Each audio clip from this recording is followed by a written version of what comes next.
வணக்கம் சார். வணக்கம். எப்படி இருக்கீங்க? நல்லா இருக்கேன்ப்பா, நல்லா இருக்கேன். ரொம்ப ரொம்ப சந்தோஷமா இருக்கு உங்களை பார்த்ததும் இன்டர்வியூ பண்றதும். பட் அதுக்கு மேல ரொம்ப இமோஷனலா இருக்கு அப்படின்னு தான் வந்து சொல்லணும் சார். ஏன் அப்படின்னா என்னோட வாழ்க்கையில ஒவ்வொரு நாளுமே உங்களை கடந்து போகவே போகாது. ஏன்னு கேளுங்க. ஏன் அப்படின்னா ஏதாவது ரொம்ப கஷ்டம் இருங்க, ஏன்னு கேட்டுக்கிறேன். ஏன் அப்படின்னா ஏதாவது ரொம்ப கஷ்டமா இருந்தாலும் ஃபர்ஸ்ட் எடுத்து உங்களோட காமெடி சீன்ஸ் பார்ப்பேன். மனசு அப்படியே கொஞ்சம் இதமா வந்துட்டு இருக்கு. போன் எடுத்து யார் கூடயாவது சேட் பண்ணாலும் நாங்க யூஸ் பண்ற ஜிஃப் ஸ்டிக்கரும் உங்களோடது தான். எந்த மீம்ஸ்னாலும் அதுலயும் நீங்க இருப்பீங்க. யார்கிட்டயாவது போன் பேசினாலும் டயலாகும் உங்களோட தான் சார் வருது. ஸோ எங்களோட ஒவ்வொரு நாளுமே நீங்க எங்க கூட எப்பவுமே இருக்கீங்க. ரொம்ப சந்தோஷமா இருக்கிறதுக்கான காரணமும் நீங்க தான் சார். சந்தோஷம். எனக்கு மட்டும் கிடையாது, நிறைய பேருக்கு இந்த மாதிரி வந்துட்டு இருக்கும். ஆமால பாருங்க, எல்லாருக்குமே அப்படிதான் இருக்கு. அதுக்கு ரொம்ப ரொம்ப பெரிய நன்றிகள். தேங்க்யூ டியா. ஓகே. ஸோ இப்போ வந்துட்டு மாரிசன் படத்துக்காக நிறைய விஷயங்கள் நம்ம வந்து உங்ககிட்ட பேச போறோம் sir. First of all trailer வந்து பார்த்தேன். இது வரைக்குமே வடிவேல் சார் பார்க்காத ஒரு சாயல்ல வந்துட்டு நீங்க நடிச்சிருக்கீங்க.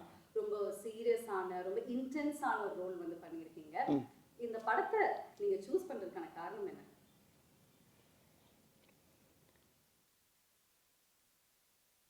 அதான் சார் உங்களோட பவர்ஃபுல் ஐஸ் வந்துட்டு தெரியுது. அதாவது நான் எத்தனையோ கதைகள் கேட்டிருக்கேன். இது வரைக்கும் நீங்கள் சொன்ன மாதிரி, திவ்யா சொன்ன மாதிரி நிறைய காமெடி படம், காமெடியில் தான் அதிகமாக கவனம் செலுத்தினேன். நகைச்சுவையில் போவேன், எல்லாம் பண்ணுவேன். சில கதைகள் வந்து பிளாக் காமெடியோட வரும், சில கதைகள் வேறு மாதிரி இருக்கும். இப்போ மாமன்னன் பார்த்துருப்பீங்க, அது ஒரு மாதிரியான ரெட்ஜைனில் பண்ணப்படாது. இப்படியே பண்ணிகிட்டு இருக்கும்போது இப்படி மாமன்னன் வந்ததுக்குனால எனக்கு இன்னொரு கதை வந்து எனக்கு ஒருத்தர் சொன்னார். இந்த படத்துடைய ரைட்டர் கிருஷ்ணமூர்த்தி.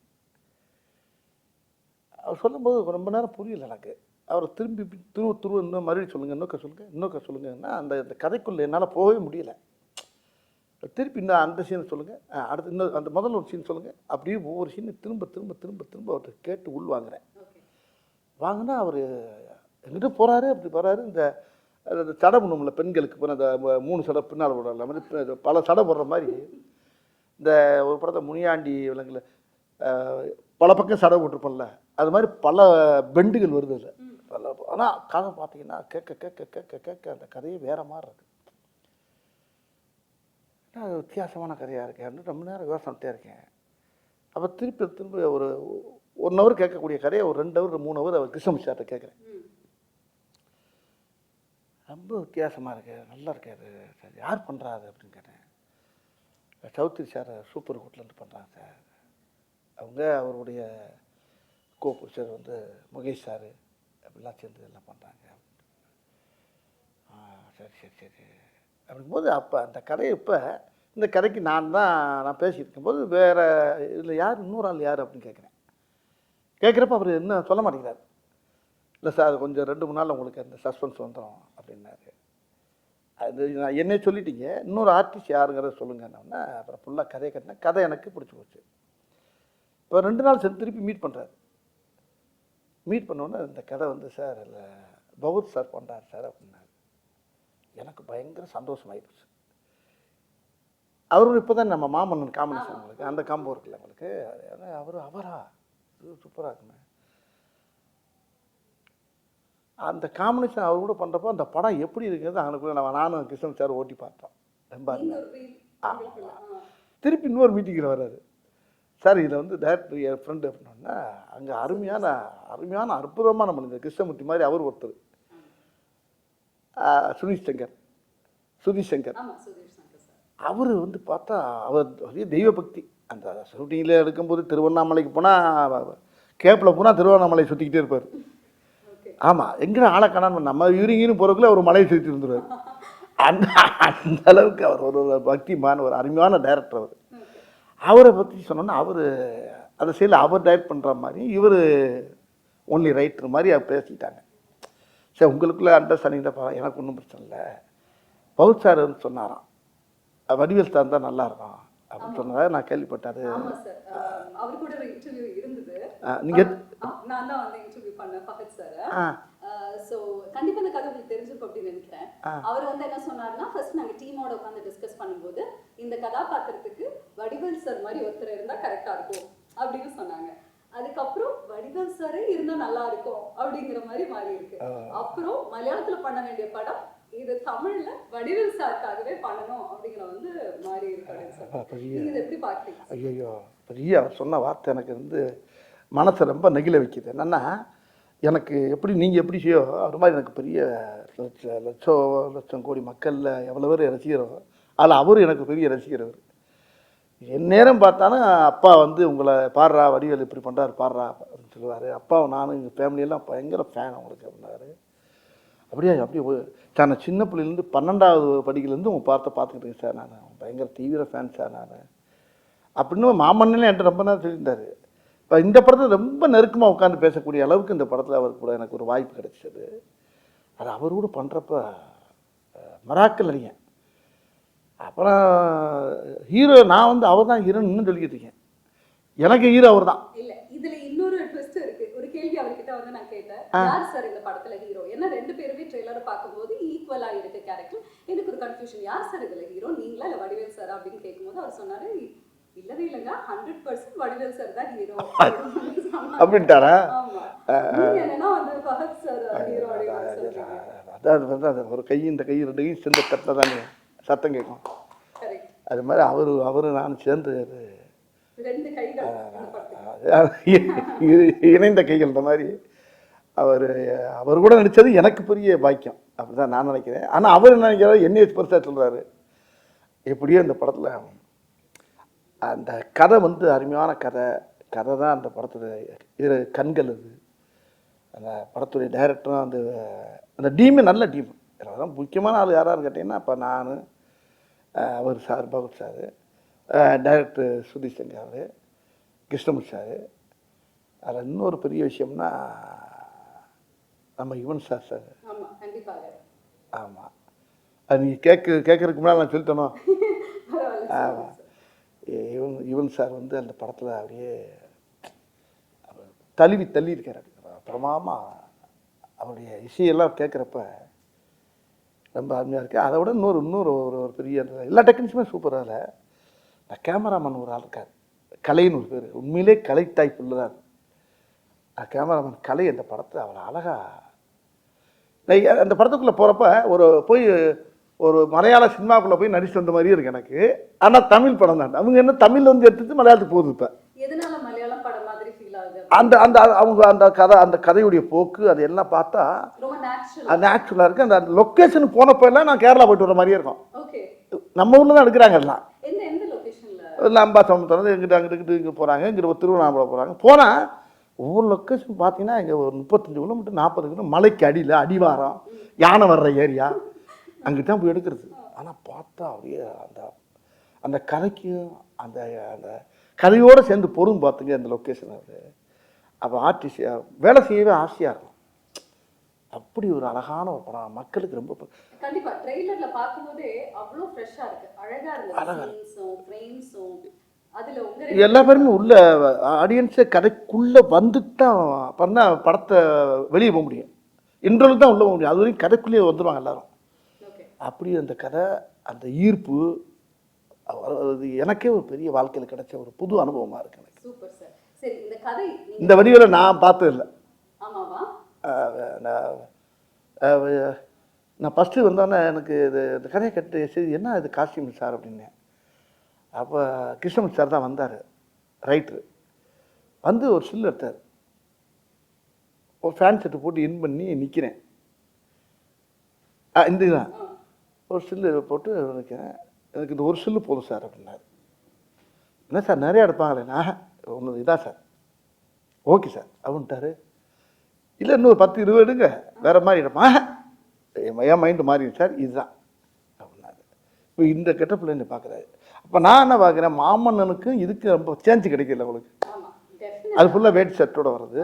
இது ஒரு ஃபேன் போட்டு ஒரு இன் பண்ணி ஒரு பேக்கோடு இருக்கார். பட் இவர் கேரக்டர் அவர் கேரக்டர்னு பார்க்குறப்ப எனக்கே ஒரு புதுசாக இருந்துச்சு. ஒரு வித்தியாசமான ஸ்டைல்ல நான் முதல்ல சொன்ன மாதிரி உங்களுக்கு ஒரு டிஃபரண்டான எக்ஸ்பீரியன்ஸ், உங்களுக்கும் அந்த மாதிரி தான் இருந்திருக்கு. ஆமாம்மா, நானே ஆடியன்ஸ் என்ன படம் பார்க்கல, நான் நடிக்கும்போது அந்த ட்ரெயிலரை பார்க்கும்போது எனக்கே என்ன கேட்டாங்க, ட்ரெயிலர் பார்த்தீங்கன்னா சார் என்ன கொச்சா என்ன கண்ணை கட்டுறது என்ன புரியல. வித்தியாசமாக இருக்குது அப்படின்றது ரொம்ப பெருமையாக இருந்துச்சு எனக்கு. ஓகே, இந்த கதை வந்து நீங்க கேட்கும் பொழுது எந்த விஷயம் அப்போ கண்டிப்பா இந்த கதைக்கு நான் ஆக்டா இருக்கேன், நான் இதை கண்டிப்பா பண்ணணும் அப்படின்னு எந்த பாயிண்ட்ல உங்களுக்கு தோணுச்சு சார்? ரொம்ப அருமையான கேள்வி இது. இந்த கேள்வி தான் இந்த பேட்டியிலே ரொம்ப முக்கியமான கேள்வின்னு நினைக்கிறேன். இது எப்படின்னா, இன்னைக்கு இருக்க காலகட்டம், இந்த இந்த நிகழ்காலங்கள் இன்றைக்கி இருக்க, நம்ம இதுக்கு முன்னால் இருக்கிறது வேறு மாதிரி இருந்துச்சு, நம்ம வேறு மாதிரி பண்ணோங்கிறதெல்லாம் வேறு விஷயம். இன்றைக்கி காலங்களில் இன்றைக்கி இருக்க இளைஞர்கள் மத்தியில் இன்றைக்கி நிறையா இன்றைக்கி வந்து இந்த இந்த இந்த கதை ரொம்ப ஒரு சமூக விழிப்புணர்வை ஏற்றக்கூடிய சொல்கிற அளவுக்கு இந்த கதையில் அந்த திரைக்கதை அமைஞ்சிருக்கு. ஆமாம், பொதுவாகவே இப்போ நானும் ஹீரோ கிடையாது, யாரும் கிடையாது கூட வச்சுக்கோங்க, இந்த கதை தான் ஹீரோ. அவ்வளோ அற்புதமான விஷயத்த டைரக்டரும் கதாசிரியர் இந்த படத்தை ரொம்ப அருமையாக இயக்கியிருக்காங்க. ரொம்ப முக்கியமான விஷயம் என்னென்னா, மக்கள் இந்த படத்தை பார்க்குறப்ப ஒரு ரொம்ப பேருக்கு ஒரு பெரிய விழிப்புணர்வாக இருக்கும். அது ஒன்று. இதில் நடிச்சிருக்க ஆர்டிஸ்ட் அத்தனை பேருமே இந்த கதையோடு நல்லா பின்னி பிணைஞ்சிட்டாங்க. எல்லா பேருமே. இதில் பவுட் சார் கிடச்சது வந்து இந்த படத்துக்கு அது இன்னும் மெருகேற்றிருக்கு. அதுதான் இன்னொன்று அந்த இப்போ இந்த ட்ரெய்லரை பார்த்து எல்லோரும் ஆளுக்கு ஒரு கதை எழுதுறாங்க, ஒவ்வொரு கதையாக எழுதிட்டு வர்றாங்க.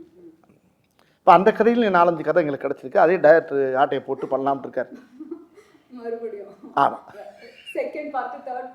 இல்லை அவங்க சொன்னது அது புதுசு புதுசாக இருக்குது, அது ரொம்ப இன்ட்ரெஸ்டிங்காக இருக்குது. ட்ரெய்லரை வச்சு அவங்க ஒரு கதை சொல்லிட்டு இருக்காங்க, இது நல்லா இருக்கே, இது அது இது அதோட இது ஒரு ஒவ்வொன்றும் ஒரு மாதிரியாக இருக்குது. ஆனால் அந்த கதையில் இருக்க விஷயங்கள் வந்து மக்களுக்கு ரொம்ப படமாக நீங்கள் பார்க்குறப்ப ஆல் ஆடியன்ஸ் எந்திரிச்சு கை தட்டுற அளவுக்கு அந்த படம் அந்த இயக்கியிருக்காங்க. ஆமாம், இந்த படத்துல சஸ்பென்ஸாவும் நிறைய விஷயங்கள் பொறுத்து வந்து பார்க்கணும். ஓகே, நீங்க இந்த படத்துல நடிச்ச நடிகர்கள் பத்தி சொன்னீங்க, முக்கியமா நம்ம கோவை சரளமாவும் வந்து நடிச்சிருக்காங்க. உங்களோட காம்பினேஷன் பல வருடங்கள் கழிச்சு ஸ்கிரீன்ல பார்க்குறேன். அவங்க கூட சேர்ந்து இல்லைனாலுமே இந்த படத்துல அவங்க ஒரு வித்தியாசமான கேரக்டர் அவங்க அவங்க பண்ணியிருக்காங்க. ரொம்ப சீரியஸாக பண்ணியிருக்காங்க. அவங்க ரொம்ப நல்லா பண்ணியிருக்காங்க. அவங்க சும்மாவே அவங்க வந்து பிறவி ஆர்டிஸ்ட். அவங்கள சொல்லவா வேணும் உங்களுக்கு. அவங்க எந்த கேரக்டர் கொடுத்தாலும் அசத்திட்டு போகிறாங்க. அதான் தமிழ் சினிமாவில் அவங்க இன்னொரு மனோரமா மாதிரி இருந்துச்சுங்களேன். அவங்க இந்த படத்தில் வேற மாதிரி அவங்க பண்ணியிருப்பாங்க. சூப்பர். ரொம்ப வருடங்கள் கழிச்சு நீங்கள் இந்த படத்தில் நடிக்கும்போது அனுபவம் எப்படி இருந்தது சார் அம்மா கூட? அவங்களுக்கு எனக்கு அதிகமாக காம்பினேஷன் வராது. அப்படி இருந்தாலும் ஒரு சில இடத்துல காம்பினேஷன் இருக்கும். அவங்க ஒரு போலீஸ் ஆஃபீஸராக வராங்க, அது வேற மாதிரி இருக்காது. சரி, இந்த கதாபாத்திரத்துக்கு டெஃபினட்டாக ஒரு டிஃப்ரெண்ட்டான லுக் உங்களுக்கு வந்துட்டு இருக்கு. பட் நீங்கள் எப்படியெல்லாம் வந்து ட்ரெயின் எடுத்தீங்க சார்? ஏதாவது ட்ரைனிங்கோ இல்லை இதுக்கு வந்து நீங்கள் ஏதாவது ஸ்பெஷலாக ரிஹர்சல்ஸோ அந்த மாதிரி ஏதாவது? இல்லை இல்லை இல்லை இல்லை இல்லை அந்த கதையை நல்லா உள்வாங்கினேன். ஒரு தடவைக்கு 100 தடவை உள்வாங்கினேன். வாங்கி அந்த கதாபாத்திரத்தை வந்து உள்வாங்கும் போது எனக்கு அதான் சொல்லலை, படம் ரிலீஸுக்கு முன்னால் இன்னும் இந்த கேள்விக்கெல்லாம் சரியான விட கொடுப்பேன் நான். என்ன இது முடிஞ்சதுக்கு அப்புறமா நீங்க எல்லாத்தையும் வந்து சொல்லியிருந்திருப்பீங்க. கொஞ்சம் யோசனை பண்ண வேண்டியதாக இருக்கு. ரொம்ப அதை நிறையா உள்வாங்கும் போது இந்த கதை இன்னைக்கு சமுதாயத்துக்கு தேவைப்படுது. சொல்லணும், இந்த கதையை சொல்லி ஆகணும். அதுக்கு என்னையை தேர்ந்தெடுத்தது வந்து பகவத் சாருங்கும் போது ரொம்ப பயங்கர ஆச்சரியமாக இருக்கு எனக்கு. இல்லை, மாமன்னன் படம் அப்போ கூட மாரி செல்வராஜ் சாரும் அண்ட் உதய சாரும் வந்து சொல்லியிருந்தாங்க, என்னதான் வந்துட்டு எல்லாருமே இருந்தாலும் ஃபஹத் சாருக்கு வந்து செட்டில் சரி எப்பவுமே வந்து வடிவேல் சார் மேலே அவ்வளோ ஒரு பிரியம். சீக்கிரமாக வந்து அவர் கூட போய் உட்காந்து பேசுவாங்க, நிறைய விஷயங்கள் உட்காந்து பேசிகிட்டு இருப்பாங்க அப்படின்னு எல்லாம் வந்து சொன்னாங்க. என்ன மாதிரி விஷயங்கள் வந்து நீங்கள் அவ்வளோ டிஸ்கஸ் பண்ணுவீங்க? அண்ட் உண்மையாலுமே அவருக்கு உங்கள் மேலே அவ்வளோ பிரியம், பட் எந்த அளவுக்கு உங்களை கேட்க அந்த ஒவ்வொரு சீனையும் அவர் சொல்லுவார் என்கிட்ட. நான் நடித்த சீனை பூரா அவர் சொல்லி காட்டுவார் எனக்கு. ஓகே, நான் அவர் படம் ரொம்ப அதிகமாக கொஞ்சம் கம்மியாக தான் பார்த்துருப்பேன். ஆனால் என்ன அவர் படிப்படியாக பார்த்துருக்காரு. ஒவ்வொரு படத்தையும் பார்த்து அந்த காமெடி அவர் சொல்லி சொல்லி சிரிப்பார் என்கிட்ட. சொல்லும்போது எனக்கு அப்புறம் நான் அந்த காமெடி எப்படி நடந்துச்சு, எப்படி நடந்துச்சு, இப்படி ஒவ்வொரு சம்பவத்தையும் நான் ஸ்பாட்டில் என்ன நடந்துச்சு, நான் நடித்த இடங்களை அப்புறம் சொல்லிவிட்டு அவரை சிரிக்க பற்றிருப்பேன். ஆமாம், அது எத்தனை தடவை பார்த்தாலும் அவர்கிட்ட நிறையா இன்னும் சொல்லிக்கிட்டே இருப்பேன். அவரும் சிரிச்சுக்கிட்டே இருப்பார், அவர் கைத்தட்டி சிரிச்சுக்கிட்டு இருப்பார். அந்த மாதிரி மாரிசன் படத்தோடைய ஷூட்டிங் ஸ்பாட்ல ஏதாவது இன்ட்ரெஸ்டிங்கான சம்பவங்கள் நடந்திருக்கா சார்? இந்த படத்துலையா? அது நிறையா நடந்திருக்குது. நிறையா ஏகப்பட்ட காமெடி நடக்கும். இப்போ நானே அவருக்கு ஏதாவது சொல்லுவேன்ல, அவர் சொன்னோன்னே டக்குன்னு இவர் வந்து சார் இந்த இடத்துல இது வச்சா நல்லா இருக்குமா அப்படின்னா டக்குன்னு அவர் டக்குன்னு அவரை பார்ப்பார். கிருஷ்ணமூர்த்தியை ரைட்ரு ஒன்று ரைட்ரு நீ ஒரு கரையை மாற்றி வேறு மாதிரி போடுவாங்க. ஒரு பீதியாக இருக்கும். ஒன்று இவர் ரைட் சொல்லுவார், ஆனால் அது வேணுமா, அது வேணுமா, ஏன்னா அவர் கதையில் ஆனால் அதில் சேரும், அது அந்த அந்த டைலாக் சேரும். ஆனால் அவருக்கு ஆசையாக இருக்கும், அவருக்கு பௌத் சாருக்கு. ஆனால் அவர் நல்லா இருக்கே அப்படிம்பாரு. அப்புறம் கிருஷ்ணன் சார் சரி வேணாம் அப்படிம்பாரு பௌத் சார். வேணான்றாரு. வேணாம்னா பவன் டேரக்டர் சார் அங்கேருந்து வந்துடுவார், சுதிசங்கர் சார் அங்கேருந்து வந்துடுவார். என்ன என்ன அப்படின்பாரு. இல்லை இது நல்லா இருக்கே அப்படிம்பாரு. ஒன்று அவங்க 3 பேரும் மலையாளத்தில் பேசிகிட்டு இருப்பாங்க. நான் ஒரு ஆள் மட்டும் இந்த திக்கு தெரியாமல், திசை தெரியாமல், பாசை தெரியாமல் அப்படியே நின்றுக்கிட்டே இருப்பேன். இது என்ன பார்ப்பேன், என்ன பேசுகிறாங்க, பேசாமல் வீட்டுக்கு அனுப்பிடலாங்கிறாங்களா, என்ன பேசி 3 பேரும் மலையாளத்தை பேசிகிட்டே இருப்பாங்க. நான் அதான் சொல்லலை, தினம் மலையாள ஷூட்டிங் போயிட்டு வந்த மாதிரி இருக்கும். ஆமாம். அப்புறம் அவங்க எவரைய வச்சு கிருஷ்ணன் சார் பதறுவார். சார் வேணாம் சார், தெரியாமல் கேட்டு தொலைங்க, விட்டு தொலைங்க அப்படி. இல்லை சார் ஓகே சார் அப்படின்பாரு. இல்ல ஃபஹத் சார் ஒரு விஷயம் வந்து சொன்னாரு, சீரியஸான ஒரு சீன் நாங்க நடிச்சிட்டு வருவோம், ஆனா வடிவேல் சார் உடனே பின்னாடி வந்துட்டு அதே சீனை அவர் ஒரு காமெடியான ஒரு வேலை அப்படி சிலது வைக்கப்பட்டது இருக்கு, வேணான்னு சொன்னது இருக்கு. இப்படி சில விஷயம் ரொம்ப எனக்குள்ள ரொம்ப சுவாரஸ்யமா ஜாலியாக எடுத்துக்கிறோம் நாங்கள். அதே மாதிரி அவர் நிறையா சொல்லுவார். டைரக்டர் ரொம்ப அவர் இல்லை, நாங்கள்லாம் ஒன்று யோசிப்போம், ரைட்டர் ஒன்று யோசிப்பார், டைரக்டர் அங்கே புதுசாக ஒன்று சொல்லுவார். அந்த இடத்துல அப்படி சேர்ந்து இந்த ஸ்பாட்லேயே அந்த இடத்துல மாற்றுவோம், நல்லாயிருக்கும், நல்ல டீம். இல்லை இடையில அவர் வந்துடுவார். சில நேரத்தில் இந்த தமிழில் சில வார்த்தை எங்களுக்கு புரியாது. அவர் ரைட்டர் நல்லா தமிழ் பேசுவார், கிருஷ்ணன் சார். அவர் டைரக்டர் சார் கொஞ்சம் தமிழில் அப்படியே தாரா பா ஆ பா ஓ ஆ அப்படின்னு போயிட்டு வருவார். இது மலையாளம் இல்லை, நீங்கள் அப்புறம் அங்கேருந்து கேமராமேன் வருவார், என்ன என்ன ஓ இதா சார், இது இந்த தமிழில் வந்து இது வரும் சார், மலையாளத்தில் அப்படி வரும், ஓ சார் அப்படியா, இது இப்படி சொன்னால் நல்லா இருக்கு அப்படி இப்படி 2 பேரும் அந்த அந்த எல்லாம் தாய் இல்லையா, எல்லாம் பூரா அதானே, ஒரு தாய் பிள்ளை தானே, எல்லாம் நாங்கள்லாம் சேர்ந்து 2 மொழியும் சேர்ந்து அதில் விளாண்டுருப்போம் பாருங்க. பிரமாமா உண்மையிலே நல்ல அனுபவம், நல்ல படம், மக்களுக்கு சொல்ல வேண்டிய ஒரு நல்ல விஷயத்தை விழிப்புணர்வு ஆக்குற அளவுக்கு ஒரு படத்தை கொடுத்துருக்காங்க. Super sir, very nice. இதுல ரொம்ப ஒரு டீப்பான விஷயம் என்னன்னா, அல்சைமர்ஸ் பேஷண்டா வந்து நீங்க நடிச்சிருக்கீங்க, அதாவது மறந்து போற ஒரு விஷயம். ஸோ அந்த மாதிரி கதையை தாண்டி நிஜ வாழ்க்கையில நீங்க ஏதாவது மறந்து போய் எங்கேயாவது மாட்டின அனுபவங்கள் இருக்கா? நல்ல வார்த்தை அது. இது எப்படின்னா, எல்லாருக்குமே இந்த வியாதி இருக்கு, எல்லாருக்குமே அந்த வியாதி இருக்கு. இந்த வியாதி இல்லாதவங்களே கிடையாது.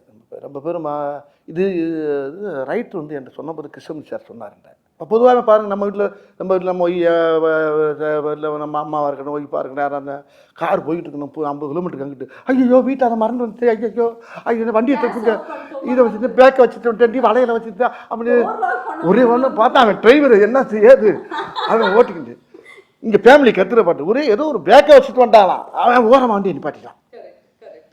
ஏப்பா எப்படி கொண்டு வர முடியுமா, எங்க 70 கிலோமீட்டர் வந்தாச்சுங்க, இப்படிலாம் நடக்கும். நிறைய பார்த்துப்போம் வாழ்க்கையில், எல்லார் வீட்லேயும் அது பெரிய ஒரு முக்கியம். அந்த மறக்கிறது ரொம்ப. இப்போ பாருங்க, நான் இப்போ காரில் வந்துருக்கேன், துண்டை மறந்துட்டேன். இந்த துண்டை வீட்டில் வச்சுட்டு வந்தா கையில் துண்டு இல்லாமல் இருக்க முடியாரா, ஐயோ அந்த தவளை காணாமடான்னு சொல்லிட்டு வந்தேன். வெளியே வந்து பார்க்குறேன், டவுசர் பையில் இருக்கு, இங்கே என்ன இருக்குது, அந்த ஆட்டை தோலில் போட்டு தருவாங்கல்ல, அது மாதிரி நிறைய விஷயங்கள் மறதிங்கிறது வந்து வாழ்க்கையில் மனுஷனோட ரொம்ப கலந்துருச்சு இன்னைக்கு. அப்போ அந்த மறதிங்கிறத எப்படிங்கிறத அந்த இடத்துல அது எனக்கு இந்த கதையில் வந்து ரொம்ப உதவியாக இருந்துச்சு. ஓகே, நிஜ வாழ்க்கையில் என்ன சார் நினைக்கிறீங்க? இது ஒரு பர்சனல் குவெஸ்டன்.